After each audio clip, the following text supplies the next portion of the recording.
Welcome to The Stumbling Spirit, contemplations on the path of resilience. Whether you realize it or not, you are resilient. It's your birthright. As you take in your next breath, know this truth. It's not only about your capacity to overcome difficult situations, but it's about your courage to do the necessary work to heal, learn, grow, and move forward. What you gain is invaluable wisdom. And it's through these hard stumbles in life that we often discover a new purpose that aligns with our spirit. My name is Fabio da Silva Fernandez, Reiki Master, Mindfulness Coach, and Mystical Explorer. Join me weekly as the Stumbling Spirit podcast highlights the lives of extraordinary people like you, sharing transformative stories and beneficial practices of resilience to guide you on your wellness journey.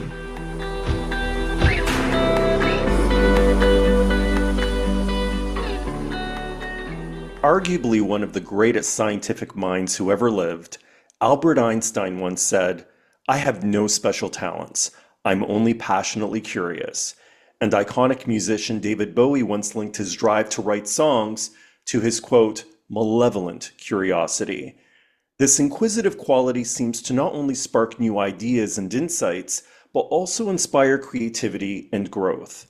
But what is curiosity? Why is it central to the human experience? And why do we sometimes fear it and even block it? These are some of the questions I will explore with Lauren Walker, co-author of The Curiosity Reset, Embrace the Child Within and Discover Your True Path. It's a pleasure to welcome podcaster and author Lauren Walker to the show. Hi, Lauren. Hi, Fabio. Thank you so much for having me. I'm so excited to be here. I'm excited to have you here. Thank you.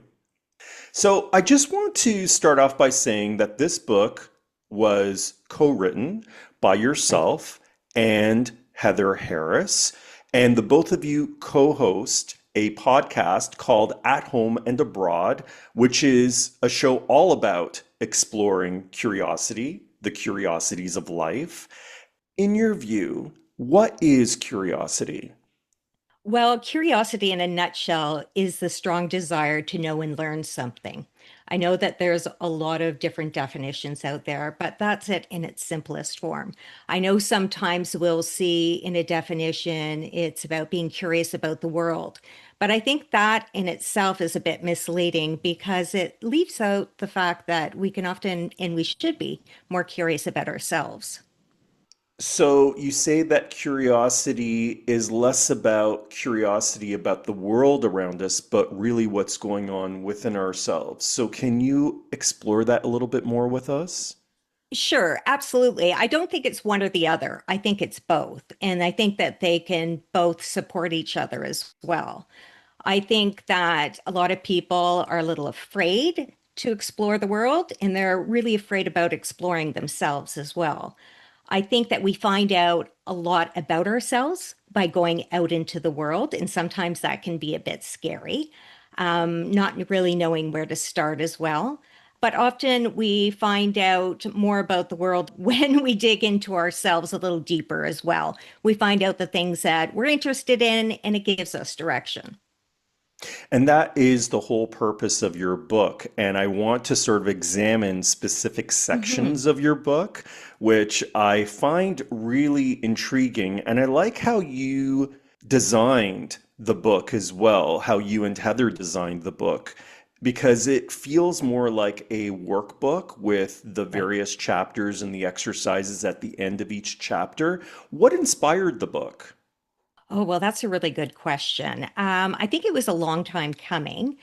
It really started, I should say, we were inspired to write the book from our podcast. So we have been producing a podcast for the past few years at Home and Abroad with Harrison Walker.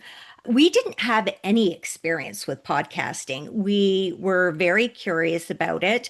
And frankly, we were met with people that weren't necessarily all that supportive at times as well. There was some hesitancy. We didn't have any experience. How were we going to make money from it? What was the purpose of it? Now, mind you, there were some supportive people as well. But Heather and I, we just went with our curiosity and figured, let's give this a go.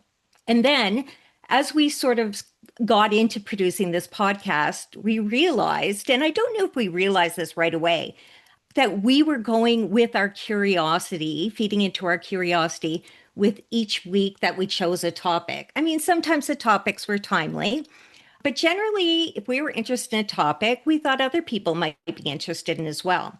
So there was a curiosity again coming back to us. And then we dug a little deeper and thought, you know what? Pretty much our whole life, we've been following our curiosity. Both of us had had different chapters in our life with different careers. And we thought, you know what? This is really interesting. There's definitely something here. Why don't we write a book on this? And I know you say that you notice that it's set up in a workbook sort of layout. And I think looking back now, for Heather and I, the process of creating it was more for us than it was for other people. It was us exploring our own curiosity again. So it was very therapeutic. It was very eye-opening. It was very exploratory and a really enriching experience, I should say. I like how you say that writing the book was an exploration of curiosity for yourselves. Mhm. And I believe that that makes it even more authentic, the fact that you did it in that way. And I feel like it will draw the reader into the book even more because of that vulnerability that you and Heather went through. One of the points of vulnerability that you mention in your book, and this is a key point, is Mhm. the fact that as children, we see the world in a different way and we see it through the lens of wonder, and how over Mhm. time we might dampen that wonder of the world. So, why is wonder or seeing the world through the eyes of a child important? Well, I think seeing the world through the eyes of a child is critical because it's something we forget as we get older. I think that we tend to get bogged down in ritual and routine and responsibilities. And that lens that you talked about of wonder actually ends up being a lens that we view the world that's a lens of guilt and shame and expectations that we feel from others, society, family, colleagues. And going back to that lens of wonder and that childlike curiosity is really important because so much growth is there if we use our curiosity and we really get held back. A lot of people are afraid to explore why they may be unhappy, why they may feel stuck. And it's almost like if we go back to that childlike state, everything seems to go away. Everything seems to clarify, everything gets simplified. We go through our lives pretty much with blinders on, one foot in front of the next, nose to the grindstone, and days can sort of slip into one another, one after the other, and they flick by. And it's almost like stopping us and going back it's difficult. It's difficult to go back and think about what things were like when we were children and go back to that simple state. It may be one of the most difficult things to do is to sort of unpack all the baggage that we seem to accumulate as we mature and become adults. Well, fear is one of the chapters in your book, and there are 12 steps that you and Heather talk about to Mm. reignite our curiosity. And I want to go over the first five steps because otherwise this will be a very long discussion. But I want to give our listeners insights into your book, but just by examining the first five chapters of your book. And so when we reflect on curiosity, one of the things that you start off your book with is if we don't evolve, we stand Mhm. still. Mhm. So I want to explore that a little bit more with you. You talk about the pressure to conform to societal norms and how doing so robs us of joy, yet we avoid taking risks to try new things or change our routines for fear of failure. I feel like that this is a central human experience. we want to be part of a tribe, but at the same time, we don't necessarily want to stray too far from the pack to avoid being ostracized. Can you explore this idea with us? Oh, for sure. I think our first chapter in the book is a very powerful one, and it's almost like a call to action. There are so many people that are walking around, and don't get me wrong, I'm one of these people too. And to be perfectly honest, I have to catch myself because sometimes I feel like I'm progressing and evolving, but then I do stand still and then I go back and read our chapter again.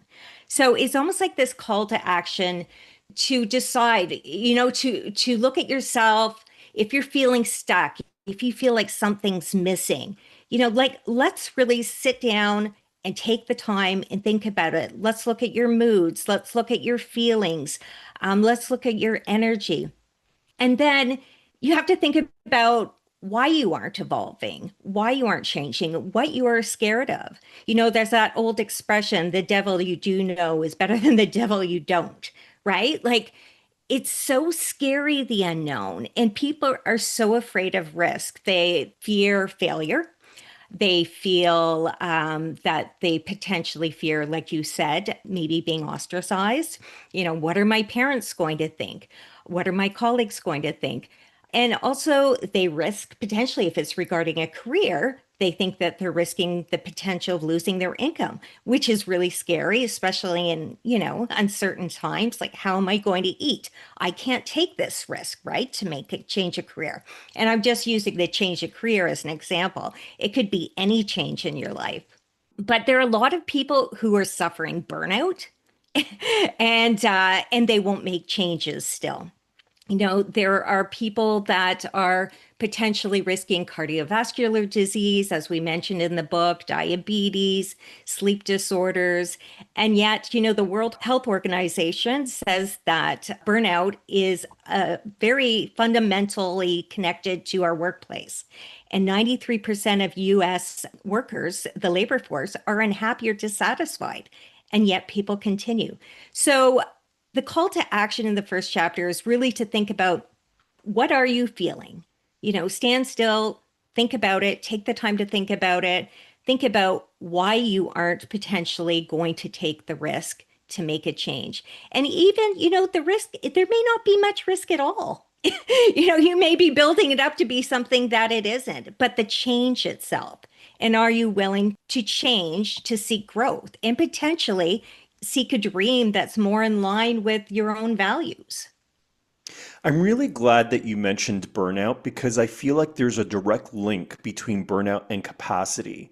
And if we don't have the Mm. capacity to make those movements because we're burnt out, really the call to action is to tend to ourselves, right? Mhm.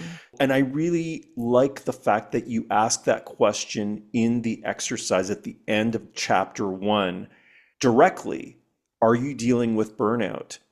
I Yeah. feel like that's something that sometimes we just go through life, we plow through life, and sometimes we don't even know where we're accessing the energy that we have. But really, if we look deeply, we're operating at an empty tank, fuel tank, right? I have to say, Fabio, I am guilty as charged. I have spent much of my life on empty for any of the people who know me, my family and friends. I think that, they would be the first ones to agree that I definitely was, and at times continue to be that person. I've personally tried to make changes in my life that will allow me to sort of fill up my tank and work on my health mentally and physically. And life changes include leaving the big city, which I just recently did as well, changing some careers, making some career moves as well, which I've done several times over the years. I'm not embarrassed to say that's part of, my journey of growing. But yeah, I mean, that's definitely something that a lot of us experience, and we may not even know. Well, part of knowing whether we are burnt out or not is taking stock. right? And so Mm. that's chapter two is all about taking stock of what's going on in our lives to do that self-assessment. So why is it important and why is it challenging to do that self-assessment? Right. Well, we talked about in the book how, children are so good at shutting the world out and focusing on some of the most simple tasks. And just imagine a child focusing on a ladybug climbing up, a blade of grass that they can look at that for hours and just watch that ladybug. But our world is so busy as adults and so noisy and so stressful. And, once we get to become adults, it's very difficult to find that focus. And it's very difficult to look past again. We talk about putting one foot in front of the next and looking at the world through that lens. It's stifling, it's oppressive. And I think it's very difficult to get where you want to get and achieve your dreams if you don't know where you are. And that's really the goal of the second chapter is to dig deeper after that call to action. Dig deeper, start questioning yourself. So much about curiosity is questioning the world and questioning yourself. And sometimes that's really difficult. Sometimes we don't want to know the answers, especially when we're self-curious, right? Sometimes we need to look outside of ourselves as well and go to secondary sources. We may need to ask family and friends for their opinions as well. Now, generally, you have to take that with a grain of salt as well, because that's somebody else's opinion. And ultimately, it's only your opinion that really matters. But I do know personally that sometimes it's hard to see the forest through the trees, especially if we're burnt out. And getting the kind, gentle opinions of friends and families, and maybe professionals as well, is always very helpful. I sort of compare it to the start of the journey and sort of finding out where you are to being in the middle of a forest with a map. How are you supposed to guide your way out of that forest if you don't know where you are on the map? So it's incredibly important to take stock of where you are in this world and start asking yourself questions. I really love that analogy of being lost in a forest without a map. And when you said that, I'm like, oh, the map is awareness. Hmm. Because if we do not have that awareness, then we're lost. And so in our lives, and I've been there too, where we are just so into our routines that we're just hooked on the routine. And we don't sort of stand still and do that reflection of what's going on in our lives. Is it working? Is it not working? How do I feel? How do I not feel? Am I happy? Am I unhappy? And what are the next steps I would like to do in life? Right. Hmm. So I really like that analogy of being lost in the forest. I think a lot of people are ashamed too. They're ashamed, especially if you get to middle life. I think a lot of people are ashamed that maybe they wasted time in their opinion, that, they've had so many failures and they're thinking about how people have perceived their journey. And we're hard on ourselves, put everybody else's opinion aside. We're hard on ourselves and we hold ourselves back. Sometimes we're probably the biggest obstacle. Yeah, and I think also too, and you highlighted this with the exercise at the end of chapter two, part of being hard on ourselves is not recognizing what we've accomplished. And one of the things that you do at the end of chapter two is you ask pointedly, what am I grateful for? The gratitude piece is so Mhm. important. The gratitude piece is critical.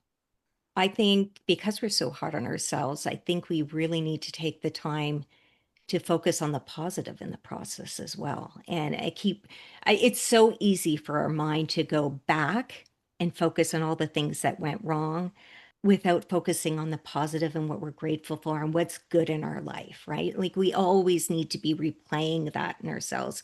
It's very easy for us to focus on that negative. However, that negative, which we talk about later in the book, is just part of the process, right? We aren't who we are. We didn't get where we are today without all those detours and supposed failures and blips along the way. So I think it's absolutely important that we are grateful and that we have that positive mindset, because ultimately we can't look forward to the future with hope unless we have that feeling of gratitude. You know what I found interesting in reading the book is that some of the chapters blend together. So, Hmm. for example, in chapter two, where it's all about taking stock, well, part of that process of taking stock is trusting yourself. And that's what you cover in chapter three.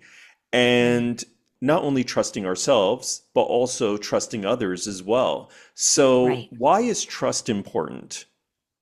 Well, and I was going to say trust actually comes in at the end of the book as well. We circle back with finding your flock. So, but trust in that chapter, trust in and curiosity and well-being, they're all sort of interconnected. Trust is incredibly important. As kids, or as children, I should say, it's very easy to trust. But somehow we lose that over time, probably with negative experiences. Kids trust so easily and almost to their detriment. Like, we as parents have to protect them, right? We as adults. But as adults, I think we have experiences along the way that perhaps we get jaded. But trust is incredibly important to our well-being. There is one study actually that was done by the University of British Columbia where they took some world data and they were specifically looking at self reflection or our own opinions of our well being. And the study involved people and their opinions as if they lost their wallet, did you trust or would you trust for a police officer or your neighbor to return it to you? It's kind of an interesting idea. And those people that actually believed or trusted that that wallet would be returned to them believed that their life was 7% more valuable, that they were definitely in a positive life that was 7% better than those that did not trust. So there's that interconnection between well being and trust that's critical. And when it comes to curiosity, curiosity is interesting because when we trust ourselves, we actually can do tough things. And then we can remind ourselves, that it can make us confident, and then it causes us to become more curious. So it becomes like this cycle of trust and curiosity and trust with others as well. I don't know if you knew this, but people who are curious, there's also a study from George Mason University that people who are curious tend to be seen as more trusting, more open minded. And so it actually ends up resulting in more authentic relationships with people because people actually feel more comfortable with people who are more curious. And so it makes us more interesting, but it also builds that feeling of trust because it's not the fact we're more interesting, it's that we're more interested in other people. That's the part that builds the trust. So curiosity is very tightly tied together with well-being and trust, but also the trust that we establish with other people in our relationships. It builds for stronger relationships, which is critical. I really like how you were saying that being curious is linked to trust and how that curiosity builds trust because people who are curious about other people. So I find that very Mhm. interesting. And as you said that, I was like, curious people would be less rigid. They are less rigid. They're open-minded. They're not so much about black and white, which helps with mindfulness, right? It's not good and bad. It's not judgmental. So it makes us creative and innovative thinkers, but it makes us flexible as well and extremely open-minded. It's very fluid in Hmm. sort of seeing the world, exploring ideas, and all of that. And I love that you tied it back to mindfulness because you're absolutely right. I mean, I could talk about trust this whole interview because I feel like we are living in a time where there is so much distrust. So, on top of not trusting ourselves per se in terms of the decisions and choices that we make in our lives, it's also about trusting the information or the people around us or the institutions around us or the people we vote in power or it just or the news sources or all of that stuff. So we are actually in, I believe, a crisis point of trust. A trust crisis. That's very observant of you. That's why I think that this exploration of trust is really important in your Mhm. book. And hopefully, as people work through the trust that they built for themselves, they're able to build that trust for others. And that will bring them one step forward to developing their curiosity.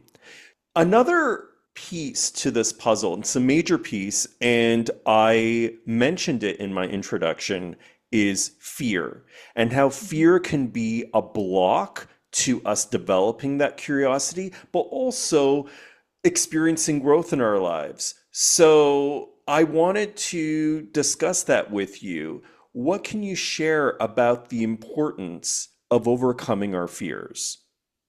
Oh, well, it's such a big question because there is so much fear, fear of failure and fear of other people's opinions and people being disappointed in us, right? Fear is there, but it's not always real. That's the thing. Fear, it's an evolutionary physiological response from back from caveman times, and we know that anybody who reads books on anxiety and coping, things like that, will read that. But so much of our fear these days is not necessarily real fear, it's perceived fear, right? And that's tricky, getting past that perceived fear. And so in some respect, so much of that fear is just something we've made up. And getting past that is absolutely critical. And sometimes that just takes practice. But, it's something that if you don't look it in the eye and you don't take it on, it can stunt our growth, right? That getting past that fear is so important for growth. And so many people have dealt with fear, fear and failure over their lifetimes. Fear as well is something that a lot of people have made a lot of money on in trying to teach us to get past that. Fear is our friend, as Tim Ferriss will say. Tim Ferriss, the American entrepreneur who has written The 4 Hour Work Week. He says, fear is your friend. Sometimes it's an indicator, he says, that of something that you shouldn't do, but very often it's something that you should do because it's telling you something. It's telling you that maybe that's something you don't want to look at, but maybe you should look at it because that's where the growth is.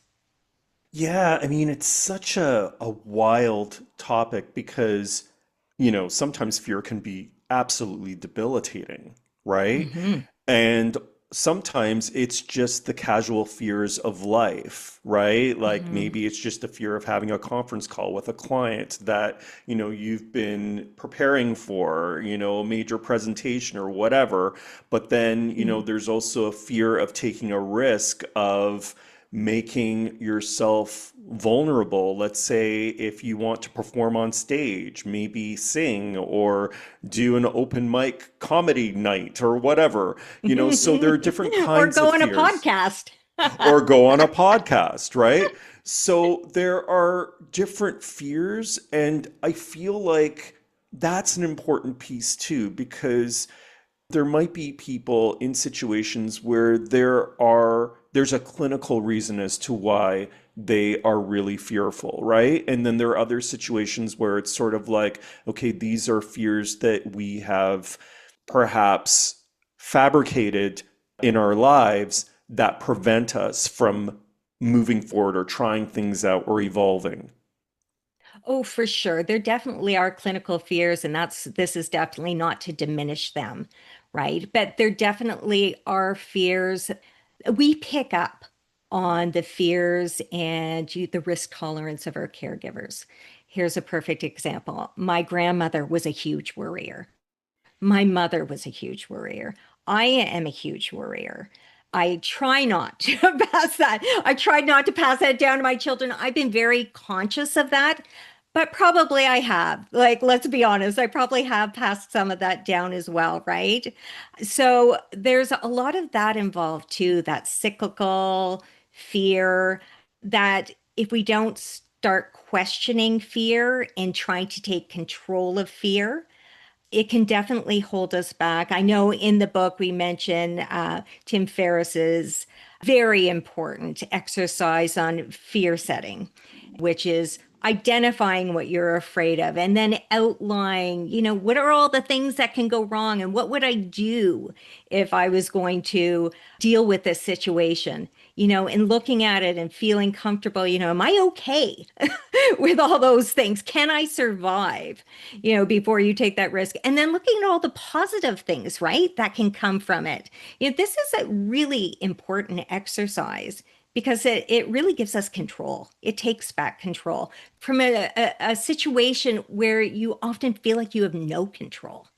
It's about asking questions again, because our book is all about asking questions and being curious. So you're being curious about that fear. It's like I can find myself being very stressed. And I can remember when I was young and in university, I was not the greatest waitress, but I served in restaurants, right? I was great with people, but I found the stress really debilitating at times, but I tried not to let it show. But I would catch myself putting the orders into the machine and that my fists were clenched at my side, my stomach was tight. I had troubles breathing, and I had to stop and ask myself, what is going on? Why am I that way? So that importance of asking yourself questions. I do that still today. Something's bothering me. I know when something's bothering me and my stomach is clenched, and I will literally step by step go back through my day and try to figure out what it is that is bothering me so badly that it is overwhelming me mentally and physically potentially. And it's a very important practice and a very powerful practice. One of the other things that you mention in this chapter around fear is a quote by Jim Carrey. He was telling a Mm, story at a commencement yes, speech right. about his father, who was an accountant but really wanted to be a comedian but never followed that path. And he talks about, or he wonders about what life would have been had he explored his passion for comedy. And really, the inference of that, or what he was trying to convey, is that our fear of failure can Yeah. be a block to us being able to manifest what it is that we really want to do in life. Absolutely. Yeah. His father, I guess, chose as Jim would say, the practical career choice, right? And it didn't end up working out for him. And I think the line that Jim used during that speech was, you can fail at what you don't want to do. So why not take on what you love, is what he said. That's an incredibly powerful statement, an incredibly powerful statement. And I think it's something that we need to remember as we're searching for our true path, to live authentically, is like, yeah, I can fail at any time doing anything. So why not give it a go? One of the powerful things in this chapter, it's actually in the exercise section, is the question of defining the nightmare scenarios. So effectively, what would happen if something Right. were to happen, right? So why is identifying our fears important? Well, I touched on that a little earlier with the Tim Ferriss activity. It takes back control. It gives us worst case scenarios. And I think that's what we're all looking for, is that sense of control and trying to control uncertainty, right? Uncertainty is huge. And, we're all grappling with the what ifs, and they're absolutely exhausting, frankly, the what ifs. But once we have a little bit of control, it really gives us the power that we need to deal with the uncertainty. Chapter 5 actually links to one of the things that we talked about at the beginning of this discussion, which is really looking at the world through the eyes of a child. And it's all about reclaiming play in our lives. Right. And I found that to be really interesting. So you mentioned this chapter that play positively impacts the brain and the body, boosting Mm. endorphins and relieving stress. So, why Yep. is being playful an important part of being curious? Oh, well, you know what? That's a really good question, isn't it? I think that when we're playful, it actually makes us even more curious. So that's what science seems to indicate is that it opens us up to new opportunities, new experience. It makes us more curious.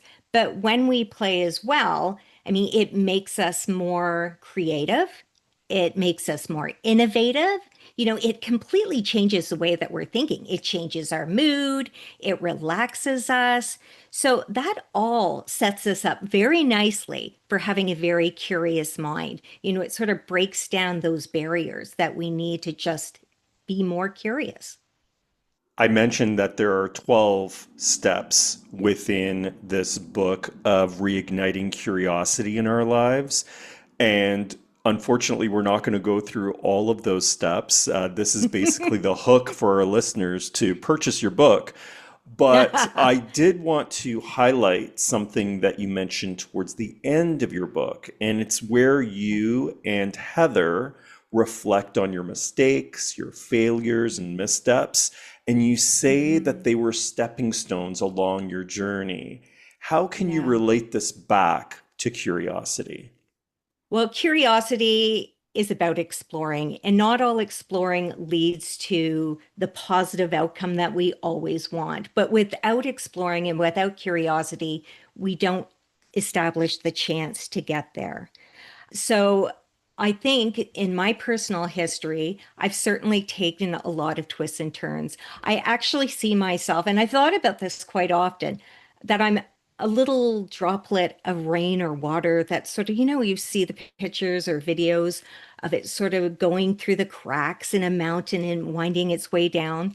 For me, in my journey with curiosity, I feel like that little drop of rain and I head in different directions. Well, maybe one direction doesn't work out for me, right? But it's not necessarily a failure, but then I head into the other direction and that sort of guides me into another direction.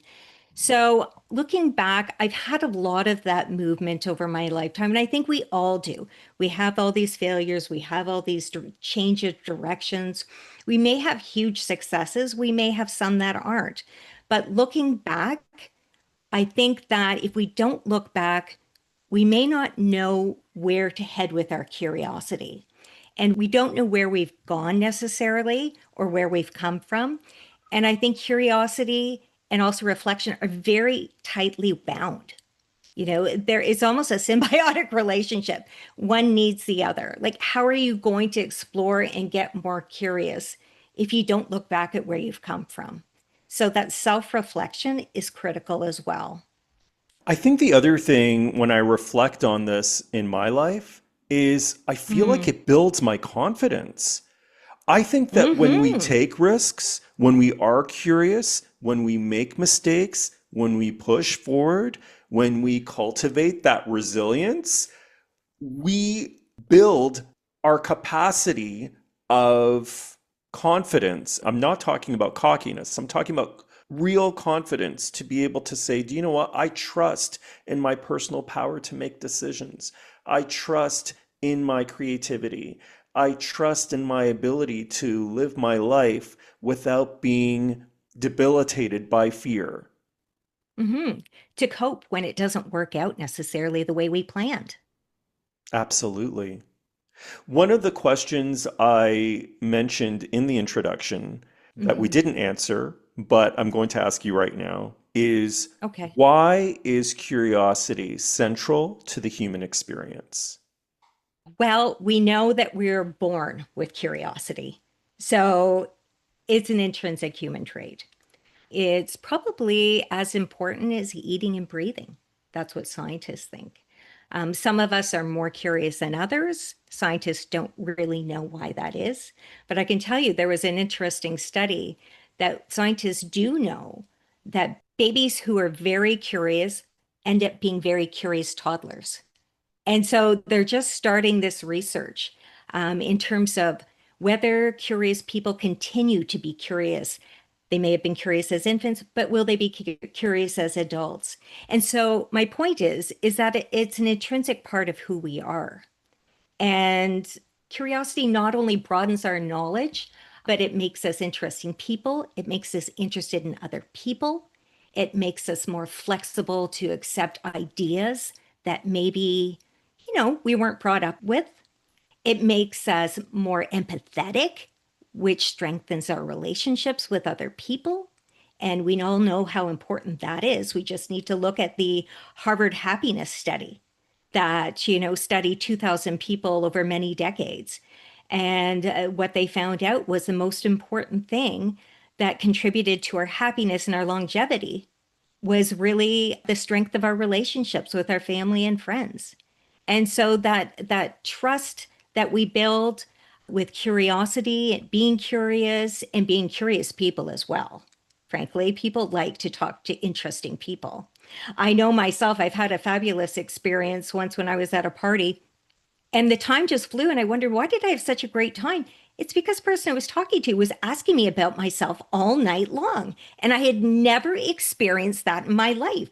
I literally felt so connected to that person. And I felt like $1 million when I left that party. But you can see how curiosity just infiltrates every aspect of our life. And frankly, Fabio, I think curiosity is really critical because it allows us to be curious about where we came from and it puts our whole journey in perspective, right? It gives meaning to the whole process of living.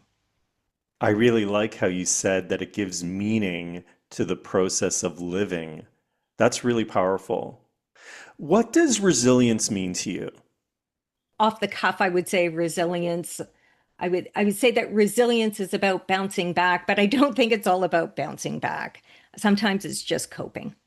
And I think if you were asking about how resilience has taken place in my life, now how it's manifested, sometimes I've just coped, and that's how I've been resilient. I don't think you can get to being 55 without having had some failures in your lifetime or moments where you've had to cope, whether you've experienced extreme loss in your life, as I said, failures, or personally, health problems as well. I deal with a host of autoimmune conditions and I just cope with those. I don't necessarily bounce back from them, and it's a day-to-day thing with me. But I certainly have coped at low moments and bounced back from them. And luckily, I've had a strong network of support. I have a very hands-on family, which can be a good thing or a bad thing sometimes. But when you need them, they're always there. They're always there. So that support system is really important and has been important to me and a critical factor in my resilience over my lifetime. Whether it was, when I was doing my PhD, that was an extremely difficult, stressful, lonely time for me. I mean, I was in university for 14 years. That's a long time, to grind away. And I once read that doing your doctorate can be an extremely isolating, painful experience because you're studying such a very niche, specific area of study. And because you're really doing original research, you're very alone. There's maybe one or two people you can talk to in this world that understand that specific area of study. So, there were some moments during my doctoral research that were particularly difficult. And thank goodness I had a support system. But also, I just learned to depend on myself as well. I have failed in the past and I probably will fail again, and that's okay. One of the topics I'm exploring this season is the relationship between resilience and survival, how they're similar Mm. and how they're different. And I'm wondering whether you have any ideas around that. Oh my goodness. I think I'm still trying to figure that out, Fabio. Like really, sometimes I feel like I'm in survival mode most of the time and I'm looking for resilience, but I'm not so sure I have that one figured out. Yeah, I think that it's definitely something that I'm exploring in my life as well. And it's an interesting tension I feel between the Yeah. two, survival and resilience. But one of the things that you talked about when you were explaining your definition of resilience is this idea of coping. So I'm wondering if you could share with us what are your coping mechanisms? I would relate them to your practices of resilience. So, what are your coping mechanisms or practices of resilience that help you be more resilient? Well, I would say for sure, hands down, because I'm a researcher at heart, it's all about my curiosity. When I think I have it figured out, I realize I don't have it figured out. So I go back to the drawing board. I go back and do my research. I look for different ideas. I look for different possibilities. Sometimes things, I don't necessarily get the answers that I want. And I think sometimes people don't get curious because they're afraid of the answers that they might get. But if you keep searching, if you keep asking questions, which I do, I'm a big question asker, you will get questions that you will get answers, I should say, that you are looking for, various answers. And I think looking at the host of answers that you can get, you can find your way through. I like how you say that your practice of resilience is curiosity. I really like Is that. And how do you feel, and this really ties into everything, really, how do you feel that curiosity being one of your or the practice of resilience that you have, how do you feel that benefits you? well, I know that I can always fall back on my curiosity. It's always there in my back pocket, right? It gives me access to other coping mechanisms or people who can help me get my way through. So it's almost like this gateway. And I know in the book we talk about literacy being the gateway to lifelong learning and curiosity, but curiosity in itself is a gateway to knowledge. And not just knowledge, but coping and resilience as well. There's just so much out there. It's limitless curiosity. There's never going to be an end to the information and the support that you can find if you're curious. How can people reach you if they want to contact you? And most importantly, how can they purchase your book? Well, you can purchase our book on Amazon. It's called The Curiosity Reset: Embrace the Child Within and Discover Your True Path. Or you can go to Harrison Walker at Home and Abroad with Harrison Walker, our podcast, and also our website. And we're also on Instagram. Lauren Walker is co host of At Home and Abroad and co author of The Curiosity Reset: Embrace the Child Within and Discover Your True Path.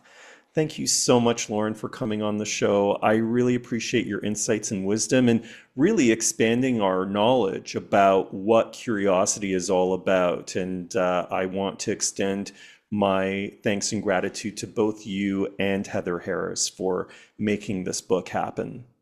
Well, thank you so much, Fabio. I appreciate you having me on your show today. And thank you for the opportunity for getting curious about curious.